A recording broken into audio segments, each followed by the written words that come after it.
श्री स्वामी समर्थ. मित्रांनो, हळद मिठाचा रामबाण उपाय, गुप्त शत्रू आणि कोर्ट केस नाहीसे होणारे. नमस्कार मित्रांनो, जय जय स्वामी समर्थ. आजचा हा व्हिडिओ साधा नाही.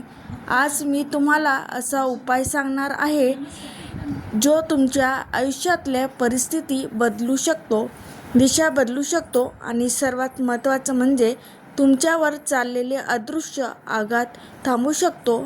मित्रांनो, आयुष्यात असा काळ येतो की आपल्या असं वाटू लागतं आपण काहीतरी चुकीचं करत नाही तरी काम बिघडतंय. आपण मेहनत करतोय पण यश होतात येत नाही. कोर्ट केस लांबतोय, व्यवसायात नुकसान, नोकरी धोक्यात, घरात अचानक भांडण आणि सगळ्यात भयंकर म्हणजे आपल्याला जाणवते की कोणीतरी आपला मुद्दा मांडते आहे. कधी समोरून विरोध होतो पण कधी पाठीमागून वार होतात. काही लोक चेहऱ्यावर गोड बोलतात पण मनात मत्सर, हेवा आणि स्पर्धा ठेवतात. तुमचा आनंद त्यांना सहन होत नाही, तुमची प्रगती त्यांना खटकते आणि मग ते विविध मार्गांनी अडथळे निर्माण करतात. जर तुम्हालाही असं वाटत असेल की तुमच्यावर गुप्तशत्रू काम करत आहे तर आजचा उपाय तुमच्यासाठी आहे. आणि विशेष गोष्ट म्हणजे हा उपाय करण्यासाठी तुम्हाला कुठेही बाहेर जाण्याची गरज नाही. महागड्या वस्तू नाहीत, कोणतेही तांत्रिक प्रयोग नाही. फक्त तुमच्या स्वयंपाकघरातले 2 गोष्टी, हळद आणि मीठ. होय मित्रांनो, हळद आणि मीठ आपण रोज वापरतो पण त्यांची ऊर्जा आपण कधी समजून घेत नाही. हळद हा गुरूचा कारक मानली जाते. ती पवित्रतेचं प्रतीक आहे. म्हणूनच प्रत्येक शुभकार्य हळदीने सुरू होते. लग्न असो, व्रत असो, पूजा असो, हळद असतो.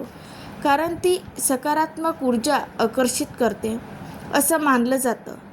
मीठ आणि मिठामध्ये शोषण करण्याची क्षमता आहे. वास्तुशास्त्रात सांगितले आहे की मीठ नकारात्मक ऊर्जा शोषून घेते. म्हणून काही लोक घरात मीठ ठेवतात. काही जण आंघोळीच्या पाण्यात मीठ टाकतात कारण ते वातावरणातले जडपणा कमी करते. आणि विचार करा की एकीकडे शुद्ध करणारी हळद, दुसरीकडे नकारात्मकता शोषून घेणारं मीठ, दोन्ही एकत्र आलं तर काय होईल? ही क्रिया फक्त मसाल्यालाच नाही, ही एक प्रतीक ऊर्जा आणि प्रक्रिया आहे जी तुमच्या औचित्याने मानला जातो. आता पुरे, आता संरक्षण हवे. हळद मीठ उपायाचे वास्तू आणि शास्त्रीय आधार. मित्रांनो, आता थोडं थांबा आणि हा हळद मीठ उपाय हा इतका प्रभावी आहे ते समजून घ्या. वास्तुशास्त्रात हळदला हरिद्रा म्हणतात, जी सूर्याचे किरण आकर्षित करते आणि नकारात्मक वायू जसं की दक्षिण व दिशातले वायू शांत करते. दक्षिण दिशा शत्रू आणि कायदेशीर अडचणीशी जोडली जाते. म्हणूनच आम्ही चेहरा दक्षिणेकडे ठेवतो. मीठ मात्र सौर ऊर्जा शोषक आहे. ते हायग्रोसिक पीक असल्यामुळे वायूमधले आर्द्रता आणि जड वस्तू शोषते, घरातले टेन्शन कमी करते. आध्यात्मिक विज्ञान सांगते की मिठातले सोडियम क्लोराईड विद्युत चुंबकीय क्षेत्र बदलते, ज्यामुळे तणाव कमी होते. आणि हे फक्त वास्तू नाही, श्री स्वामी समर्थ महाराजांच्या शिकवणीत नामस्मरण आणि शुद्ध हेतू यावर भर आहे. श्री स्वामी समर्थ म्हणतात, मन शुद्ध असेल तर शत्रू स्वतःच मिटतो. हा उपाय त्याचेच प्रतीक आहे. हळद गुरु समर्थांचे प्रतीक, मीठ नकारात्मकतेचे शोषण. एकदा नांदेडमध्ये एक भक्त आले होता. त्याचं नाव रामराव. त्याला गुप्तशत्रूमुळे व्यवसाय बंद झाला होता. मी त्याला हळद आणि मीठ याचा उपाय सांगितला. 7 दिवस केला. 3ऱ्या दिवशी त्याचा शत्रू स्वतः फोन करून माफी मागितली. आता रामरावाचे व्यवसाय दुप्पट झाला आहे. असेच अनेक अनुभव आहेत. हा उपाय गुप्तशत्रू नाश आणि कोर्ट केस उपाय म्हणून लाखो लोक करतात. तुम्हीही करा, फरक दिसेल. उपाय कसा करायचा? Step by step. आता हा उपाय कसा करायचा ते अत्यंत लक्ष देऊन ऐका. हा उपाय सोमवार, मंगळवार, बुधवार किंवा शनिवार या दिवशी करणे उत्तम मानले जाते. जर शक्य असेल तर रात्री 9:30 नंतर करा, कारण त्यावेळी वातावरण शांत असतं, मन एकाग्र होते, ऊर्जा स्थिर असते. तर रात्री शक्य नसेल तर सूर्योदयानंतर सकाळीही करू शकतात. पण अट एकच, कोणी तुम्हाला मध्ये अडवू नये. पूर्ण एकांत हवा. आता साहित्य घ्या. 1 चमचा हळद, 1 चमचा साधं पांढरं मीठ, रोज जे वापरता तेच चालेल. खडं मीठ असेल तर उत्तम. घरातली शांतता, जागेत बसा. देवघर असेल तर तिथे, नाहीतर स्वच्छ खोलीत खुर्ची, सोफा किंवा आसन काही चालेल. पण पाठीचा कणा सरळ ठेवा. महत्त्वाची गोष्ट, तुमचा चेहरा दक्षिण दिशेला असावा, कारण तंत्रशास्त्रात दक्षिण दिशा हे शत्रुनाशासाठी प्रभावी मानले जाते. आणि उजव्या हातात हळद आणि मीठ एकत्र घ्या. डोळे बंद करा. ज्याने तुम्हाला सर्वाधिक त्रास दिला आहे त्याचा चेहरा मनात आणा. त्याचे नाव 108 वेळा मनात म्हणा.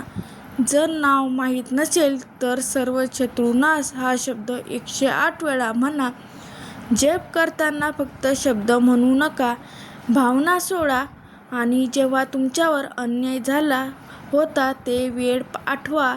जेव्हा तुमचं काम बिघडलं होतं, तेव्हा तुमचा अपमान झाला होता ती वेदना आठवा आणि मनात ठाम ठेवा, ही सर्व नकारात्मकता आता संपणार आहे.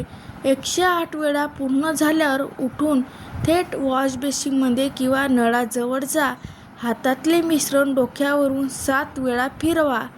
जसं आपण लहान मुलांची नजर काढतो तसं घड्याळाच्या दिशेने फिरवा. प्रत्येक वेळी मनात म्हणा, माझ्यावरची सर्व वाईट ऊर्जा दूर हो. 7 वेळा पूर्ण झाल्यावर नळ चालू करा आणि ते मिश्रण वाहत्या पाण्यात सोडा. जसे ते पाण्यात वाहून जाते तसं तुमच्यावरचा प्रभावही वाहून जातो. असं स्पष्ट चित्र मनात तयार करा आणि मोठ्याने म्हणा, शत्रूचा नाश हो, माझं संरक्षण हो. यानंतर मागे वळून पाहू नका. सरळ हात धुवा आणि तुमच्या खोलीत जा. त्या रात्री शुद्धता पाळा. शक्यतो ब्रह्मचर्य पाळा, कारण ऊर्जा प्रक्रियेमध्ये शुद्धता महत्त्वाची असते. हा उपाय कोणालाही आधी सांगू नका. गुप्त ठेवा. शास्त्रात सांगितले आहे, गुप्त उपायाचा फळ लवकर मिळते. परिणाम कधी दिसतील आणि कधी सावधानी. आता तुम्हाला प्रश्न पडेल, परिणाम कधी दिसतील? मित्रांनो, काही लोकांना 3 दिवसात फरक जाणवतो, काहींना 7 दिवसात, काहींना 21 दिवसात. पण बदल आधी मनात होतो. तुम्हाला हलकं वाटू लागेल, भीती कमी होईल, आत्मविश्वास वाढेल. जो शत्रू कट रचत होता तो अचानक शांत होईल. स्वतःच्या अडचणीत अडकू शकतो. तुमच्याकडे लक्ष देणं कमी करेल. घरातले वातावरण शांत होईल. भांडण कमी होतील. रखडलेले कामं पुढे सरकतील. पण एक गोष्ट लक्षात ठेवा, हा उपाय कोणाच्या वाईट व्हावं म्हणून करू नका. हा आपल्या संरक्षणासाठी आहे, सुडासाठी नाही. तर कोर्ट केस असेल तर कायदेशीर प्रक्रिया सुरू ठेवा. हा उपाय मानसिक आणि आध्यात्मिक आधार आहे. आणि शेवटी श्रद्धा. श्रद्धेपेक्षा मोठी शक्ती नाही. शंका ठेवून उपाय केलात तर परिणाम कमी होतात. पूर्ण विश्वासाने करा. आजपासून सुरुवात करा. 7 दिवस करा आणि मग तुमचा अनुभव कमेंटमध्ये नक्की सांगा. मित्रांनो, आज आपण हळद आणि मिठांचा जो उपाय समजून घेतला, तो फक्त एक साधा घरगुती उपाय नाही, तर तो श्रद्धा, सकारात्मक ऊर्जा आणि आत्मविश्वास यांचा संगम आहे. लक्षात ठेवा, कोणीही उपाय तेव्हाच काम करतो जेव्हा आपल्या मनात विश्वास असतो. भीतीने नाही, शंकेने नाही, तर पूर्ण श्रद्धाने हा उपाय करा. गुप्तछत्री असो का कोर्टकेसचा ताण असो, आर्थिक अडचणी असो, सर्वात आधी मन मजबूत करा.